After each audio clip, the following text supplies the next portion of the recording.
تو اس وقت شیخ احمد کبیر الرفاعی، رفاعیہ سلسلے کے بڑے بزرگ، وہ جن کے چاہت سے اللہ کے نبی کا ہاتھ قبر منور سے نکلا تھا، کہ حضرت شیخ احمد کبیر رفاعی رحمۃ اللہ تعالیٰ علیہ جب مدینہ منورہ حاضر ہوئے تو جا کر حضور کی بارگاہ میں سلام پیش کیا اور کچھ اشعار پڑھے۔ اس اشعار کا ترجمہ یہ تھا، مفہوم یہ تھا کہ یا رسول اللہ صلی اللہ علیہ وسلم، جب میں دور تھا تو اپنی روح کو آپ کی بارگاہ میں بھیجا کرتا تھا،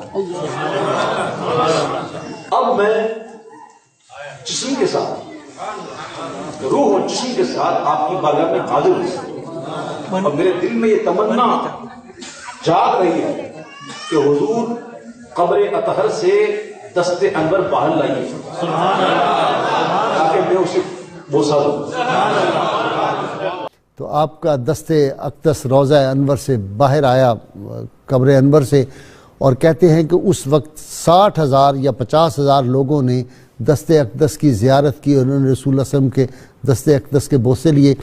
تو دیکھنے والے دیکھ رہے تھے، اور بھی دیکھنے والے تھے، اس دیکھنے والے میں غوث پاک بھی تھے، تو موجود تھے غوث پاک۔ ہاتھ چومیا، لیکن اتھے ویکھو جامی اتھے ہاتھ نکلیا، فرمایا جامی او جذبہ بیاننا ہے کہ میری اولاد نہیں، خاندان نہیں، میں عشق نہیں قدر کرنے والا، اتھے ہاتھ نہ کرنا، میں آپ نکل کے باہر آ سکتا۔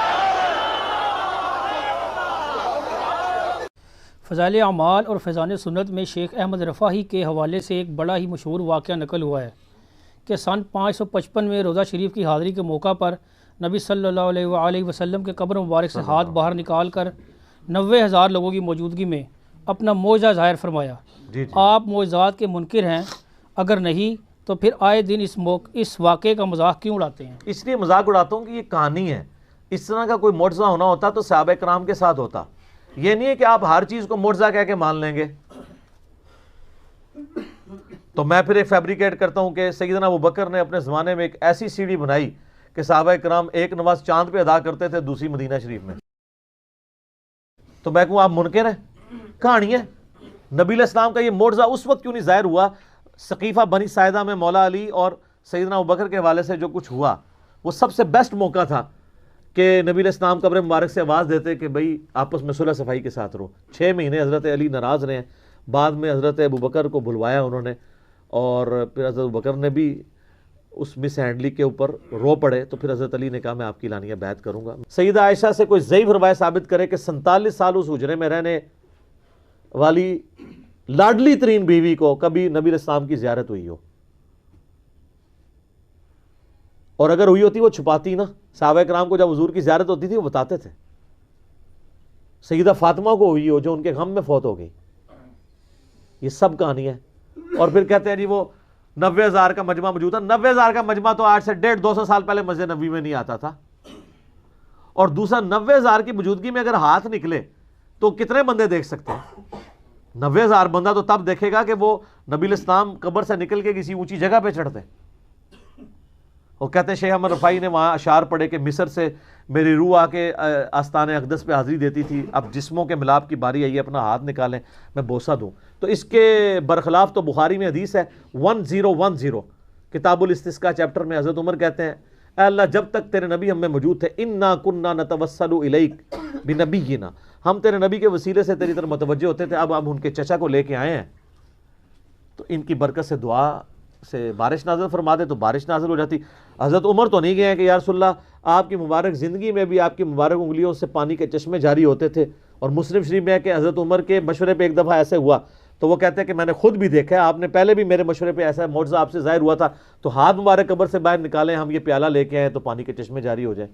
ان کو پتا تھا نبی علیہ السلام سے وفات کے بعد اب یہ کمیونیکیشن نہیں ہو سکتی، ہمارا درود و سلام پہنچتا ہے۔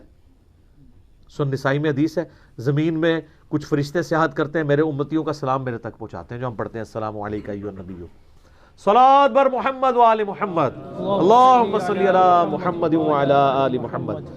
پھر ابو داؤد میں حدیث ہے اور امام ابو داؤد نے اس کے اوپر باب باندھا ہے قبر رسول کی حاضری والے چیپٹر میں سے لے کے ہیں کہ جو بندہ نبی علیہ السلام پر سلام عرض کرتا ہے، اللہ تعالیٰ نبی علیہ السلام کی روح کو متوجہ کرتا ہے، لوٹا دیتا ہے، وہ سلام کا جواب بھی دیتے ہیں.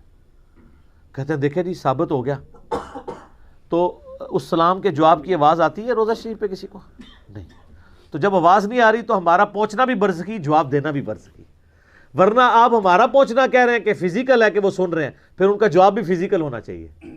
یہ سب برزخی معاملات ہیں، اور یہ انہوں نے دین میں خود سے چیزیں داخل کی ہیں. ابو داؤد میں حدیث ہے، میری قبر پہ میلہ مت لگانا، تم دنیا کے کسی بھی حصے میں درود پڑھو گے اللہ تمہارا درود میرے تک پہنچا دے گا.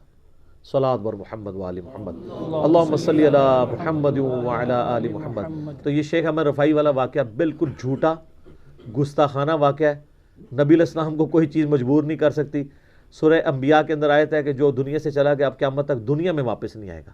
یہ کہتے ہیں حضرت عیسیٰ علیہ السلام مردے زندہ کرتے تھے، وہ دنیا میں واپس نہیں آتے تھے، وہ صرف دکھاتے تھے مردوں کو زندہ کر کے، وہ حضرت عیسیٰ کے نبی ہونے کی گواہی دیتے تھے، پھر وہ اسی وقت مر جاتے تھے، چلتے پھرتے نہیں تھے.